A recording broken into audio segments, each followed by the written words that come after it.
In the headlines this evening, global crude prices plunge again. It's bringing down stocks around the world, but Korea's finance minister shakes off deflation fears and says the local economy will benefit from the falling prices. 2014 was a tough year for Korean companies across almost all sectors, and industry reports show they are facing another tough year ahead. We have in-depth analysis coming up. Indonesian officials confirmed that the tail of the missing AirAsia flight 8501 has been found. These stories and much more just ahead.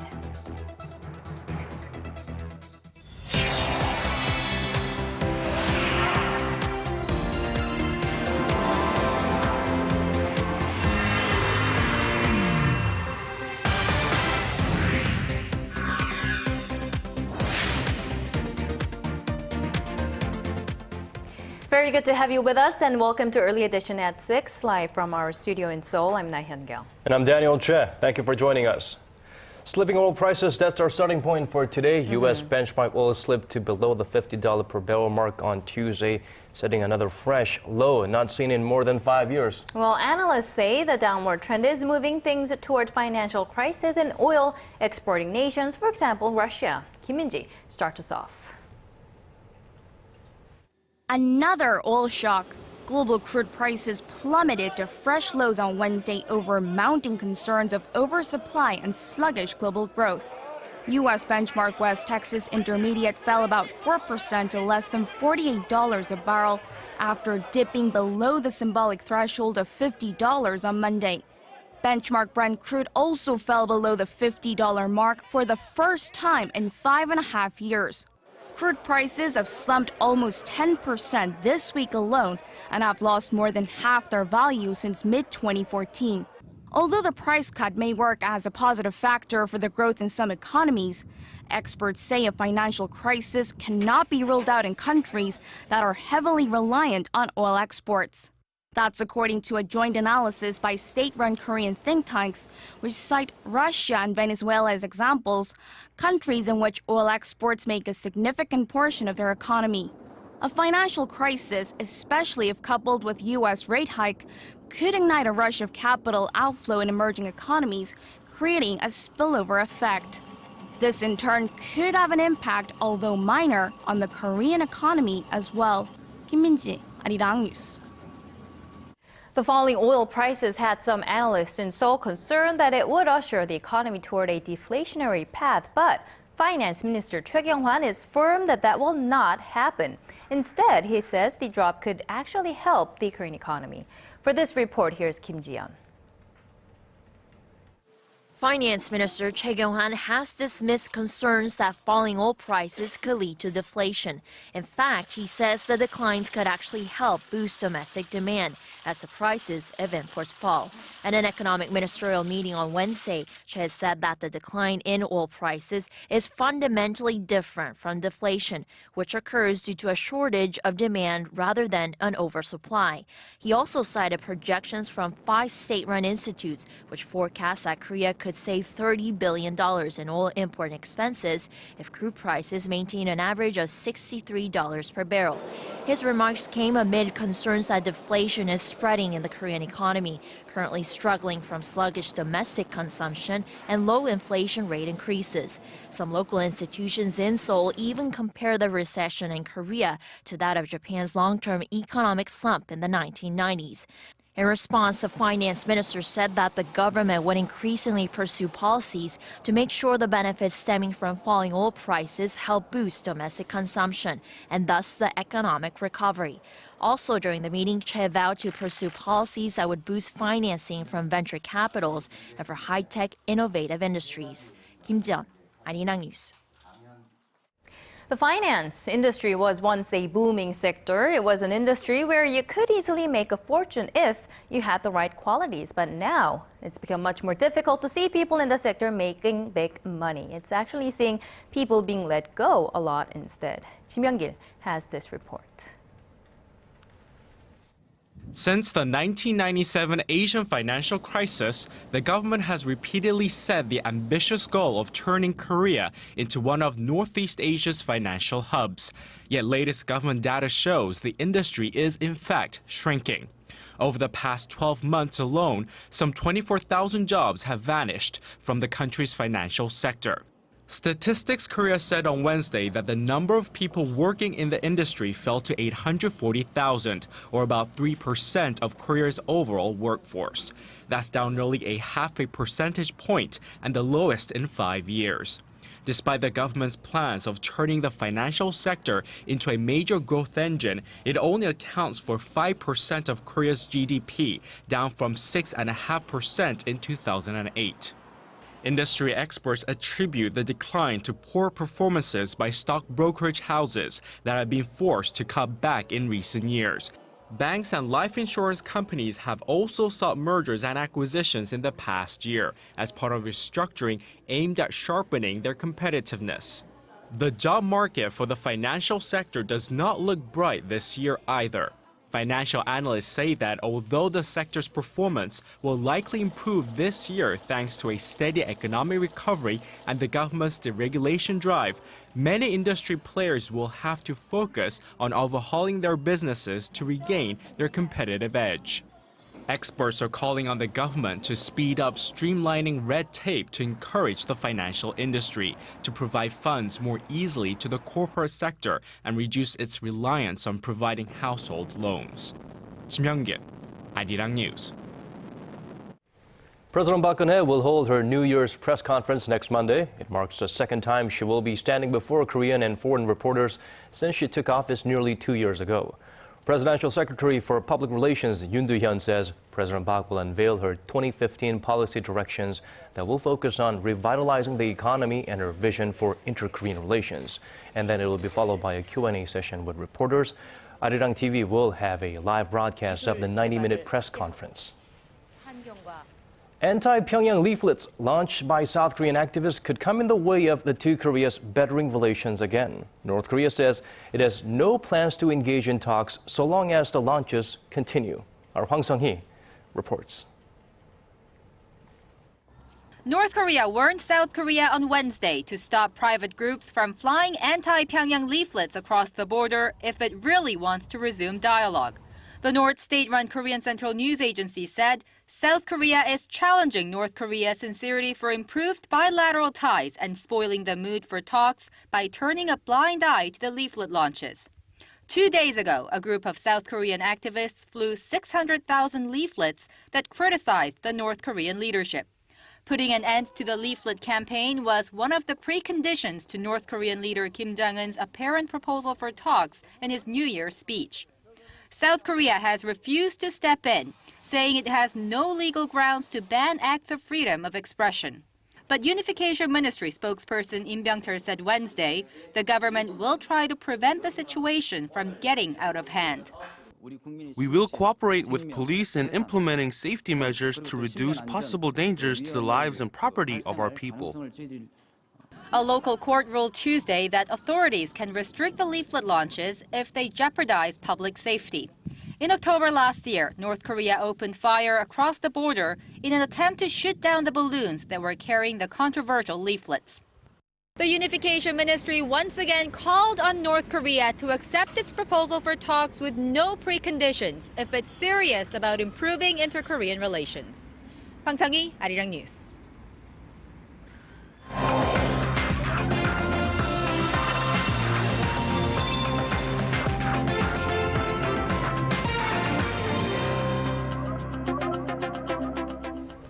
Now, we take a look at the 2015 outlook for the country's main industries. Korea displayed stable growth last year in terms of outbound shipments and R&D investments. But will Korean companies be able to maintain that momentum this year? Well, for a preview of 2015, we are now joined by Arirang News trade and industry correspondent Song Ji-san in the studio. Ji-san, thank you for joining us. Why don't you help kick things off by helping us take a step back and look at the big picture? Well, good evening, guys. Actually, I see that Korean companies fared relatively well given that the global demand has been very slow compared to the previous years, and the economic recovery was pretty slow here at home as well. But the outlook for this year is not as rosy either. Take a look at this forecast by the Trade Ministry for exports by industry.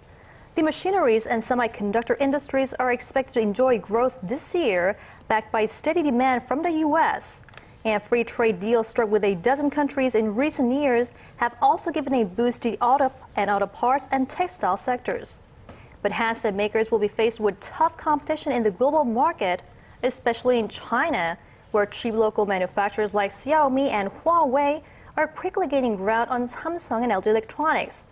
Now, another downside risk is the fact that high-end smartphone market is being saturated, and Apple's new iPhone models, which have bigger screens, are taking the shares of Samsung and LG Electronics. So speaking of Samsung, tell us more about the country's two biggest companies, Samsung and Hyundai Motors. How are things looking for the two companies this year? Well, as I just mentioned, Samsung is losing its grip in China. In fact, the company once controlled over a quarter of the market share in China, but is lagging behind Chinese local manufacturers starting last year. Now, Xiaomi topped China's market share at 15%, followed by Samsung Electronics at 13% in the third quarter last year. And as for the auto industry, domestic automakers face tough challenges in and out of the country. Hyundai and Kia Motors' combined market share fell below 70% last year for the first time. And as more and more Korean consumers are turning to European diesel models and SUVs with better fuel efficiency, foreign brands' domestic share is expected to top 15% this year. Now, the automakers face tougher challenge in China, where local manufacturers are expanding their shares backed by government support, and elsewhere on the globe, Hyundai and Kia must compete with Japanese automakers who aggressively price their vehicles, taking advantage of the weakening yen. And of course, Korean exporters will face similar challenges. They're more or less stuck between a rock and a hard place, as in the countries that are near and dear to us. Right, the biggest challenge is not far away, but they come from the nearest neighbors around us. Now, if you take a look at the map here, half of Korean export items compete with Japanese products on the international stage, so virtually every single exporter will suffer from the cheap Japanese yen. And on the other hand, Chinese companies are catching up with Korean manufacturers in terms of their technological advances while enjoying their cheap costs. Now, their output surpassed that of Korean rivals in the shipbuilding and auto sectors. Now, this explains the situation Korea is facing right now, so-called the nutcracker stuck between China and Japan. So how are the Korean manufacturers bracing themselves to counter these threats? Well, if we go back, reform has been the keyword for President Park Geun-hye since her inauguration, and that applies in the business field as well. So the industry analysts say the name of the game is choice and focus to counter and overcome these times of crisis. Companies must give up on sectors that are not performing well and focus their resources and manpower on sectors that are excelling in the market. So in fact, the overhaul has already started last year. Samsung, for example, sold its petrochemical sectors to Hanwha Group last year, while Hyundai Steel acquired Dongbu Special Steel. Now, these kind of M&As and restructuring will continue and be speed up this year. So the new year with brand new strategies for the Korean companies. Thank you, Ji-sun, for looking ahead for this year and what to expect. Thank you. Business partners face a one-day entry ban. 77. Digging deeper, getting to the bottom of stories that impact your life. Talking with you on air and online. Connecting you with experts on the world's most pressing issues. News and current affairs at its best. With Na Hyung-kyung and Daniel Che. Arirang News. Arirang News. On Early Edition at 6. And now on to the latest on the missing AirAsia flight. The tail end of the plane was found on this Wednesday. The head of the search team told reporters that the tail end had been located by divers and underwater vehicles. It's a significant find since that part of the jetliner holds the black box and flight data recorders, which will help officials find out why the plane crashed. So far, 40 bodies have been recovered since day one out of the 162 people who were on board. The airline has announced that compensation plans for the families of people on board the flight are underway. About $100,000 per passenger will be given out. An increasing portion of people in a small village in rural Kazakhstan keep falling asleep randomly for hours, some even for days. Doctors say it's not narcolepsy. Health officials are trying to identify the cause. Kwon So-ah reports. 1 in 5 residents in a small village in Kazakhstan have been randomly falling asleep, including these children barely able to keep their balance and then dozing off. The first case was registered in spring 2013, and now the number of patients has increased to nearly 700. I was on my way home from school when I stumbled and fell asleep. My friend helped me up and took me home. Then I can't remember. Patients have been falling asleep in the middle of the day at school, work, or on the street. Some could not be woken up for a whole week. When they wake up, they suffer from drowsiness, memory loss, and even hallucinations. Doctors say many patients have brain edema, a state in which excessive fluid causes swelling in the brain. All the kids had a CT scan. There's a diffuse brain edema, but there's no deterioration in terms of neurological symptoms. There's no sign of meningitis. This is why Kazakhstan's health ministry says it has ruled out a virus or bacterial infection. Many believe the condition is linked to steam seeping out of an unused uranium mine in the area, but experts could not find any evidence. Terrified of this mysterious epidemic, almost 3/4 of the village's residents have agreed to pack up and leave. Kwon So-ah, Arirang News. Jumping over to a different story now, Korea and Colombia agreed on a free trade deal nearly 2 years ago, but the pact has yet to be ratified in Colombia due to opposition from the auto industry there. Colombia's foreign minister was in Seoul this week to assure Korea that the deal would be finalized sooner rather than later. Our Connie Kim reports. Korea will soon have greater access to Colombia, the third largest Latin American market, and its population of 48 million. Colombian Foreign Minister Maria Angela Olguin wrapped up a 2-day visit to Seoul on Wednesday. While the main point of her trip was to boost bilateral relations, a good portion of her talks with Foreign Minister Yoon Byung-se centered around the Korea-Colombia FTA, which was agreed upon nearly 2 years ago, but remains to be ratified. The holdup is mostly on the Colombian side, amid concerns among the auto industry there, as a tariff on Korean automobiles will be lifted over a 10-year period. And although the current rate stands at 35%, there is still strong demand for Korean automobiles in Colombia. Of total bilateral trade in 2013, exports of Korean cars and auto parts to Colombia made up more than 80%. Olguin said the concerns within Colombia are manageable, considering that Korean automobiles that come into the country via the U.S. or Mexico come in tariff-free. Given this situation, I believe the problem related to the auto industry's backlash can be solved. She added that subsidiaries would be given up to the auto sector to ease concerns. Olguin said that ratification could come soon, as only Colombia's constitutional court needs to review the deal. When ratified, the Korean market will have a cheaper access to Colombia's most popular export items, such as coffee, coal, and metals. Connie Kim, Arirang News. The fiercest battleground for global TV manufacturers this year is going to be in Asia, apparently, with some great expectations for the market's growth. According to market research firm Display Search, Japan is forecast to have the highest growth rate of TV market at nearly 11%. The researcher attributed the estimated surge to the country's aging population, who spend more time watching TV. The TV market of the Asia-Pacific region, in the meantime, is projected to grow 7%, more than double the global average of 3.2%. In contrast, the U.S. market is only expected to grow 0.5% this year.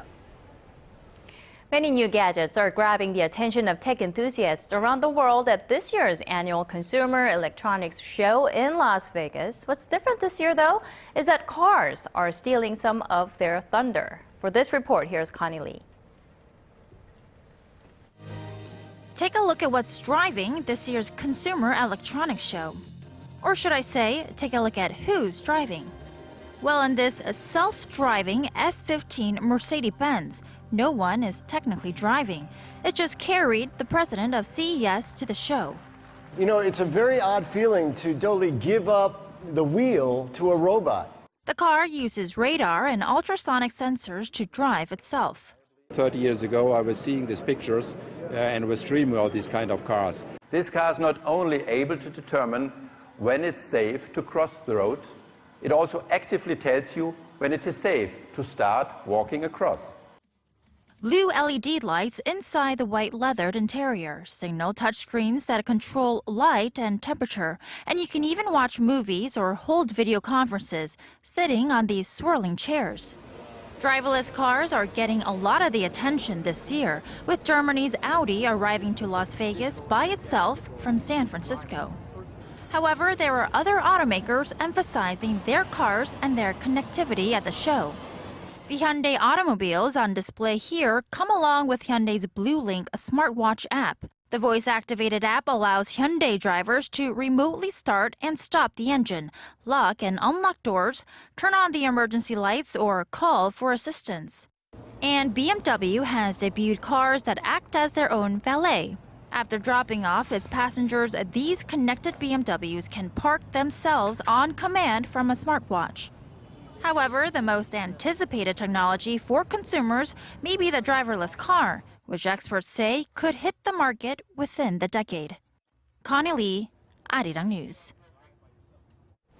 When couples say their I do's, it makes sense that they mean they're choosing to share their lives together, right? Right. Apparently in Korea, they put a lot of dots and what ifs and little fine prints between those Really? I do's. Because we're not exactly sharing the household chores here in Korea evenly yet. Apparently some things did change and some things did not here culturally. Our Shin Se-min has this report. A long-lasting, healthy, and happy marriage requires work, real work. But in Korea, at least, most of that work in the home is being done by women. A report from Statistics Korea shows how house chores are distributed among heterosexual married couples above the age of 20 in 12 different countries.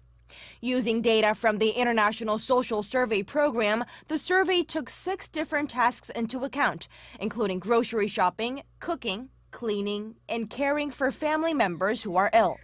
Discrepancies could be seen between the participation rates in each of the 12 countries surveyed.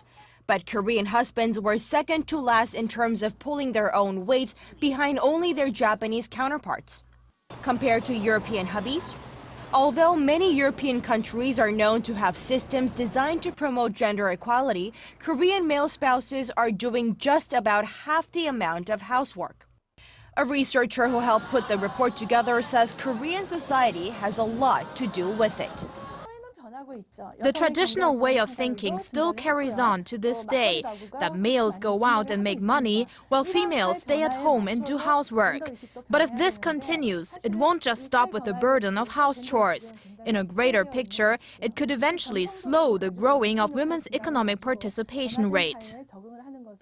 Hong acknowledged that more younger Koreans are open to gender role equality compared to their parents' generations. She also added, however, that as the times are changing, so should Korean husbands, especially with more wives now working outside the home in jobs of their own.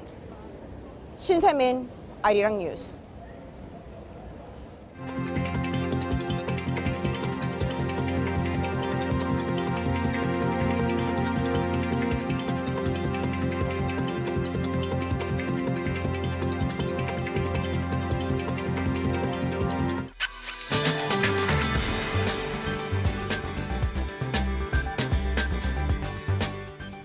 Not exactly snowmageddon or anything dramatic like that yet, but it's really cold in Korea these days. Well, it's still winter, you know. Let's turn to our Michelle Park at the Weather Center for details. Michelle. Good evening, guys. I don't know about you guys, but the weather is becoming unbearable. The bad news for people like me is that temperatures will continue to plummet throughout this evening, with the lows dipping to -4 degrees and a wind chill of -7. Looking ahead to the rest of the week, another blast of cold air is expected to hit us tomorrow, bringing down the lows to -9 degrees and the highs right below 0. However, by Friday, temperatures will start to recover to their seasonal averages. Now looking up to the skies, they're clear all across the country, giving us nice visibility of up to 20 kilometers. However, dry weather conditions and piercing winds are with us as well, so be careful not to start any fires. And now to our readings for tomorrow. So we'll start off the Thursday morning very cold, and Daegu and Busan will top out at 6 and 8 degrees. And moving over to other regions, Jeju-Wanlan gets up to 8, Dokdo hits lower at 4, while Mount Kungyeon dips low to -6 degrees. Well, that's all for now, Michelle Park, and I hope you have a wonderful evening. Well, that brings us to the end of our newscast. Thank you for staying with us. To our viewers in different time zones, do have a wonderful day. This has been Daniel Che. And I'm Nai Hyun-kyung. To our viewers in Korea, have a great rest of the evening. Daniel and I will be back tomorrow. Bye-bye for now.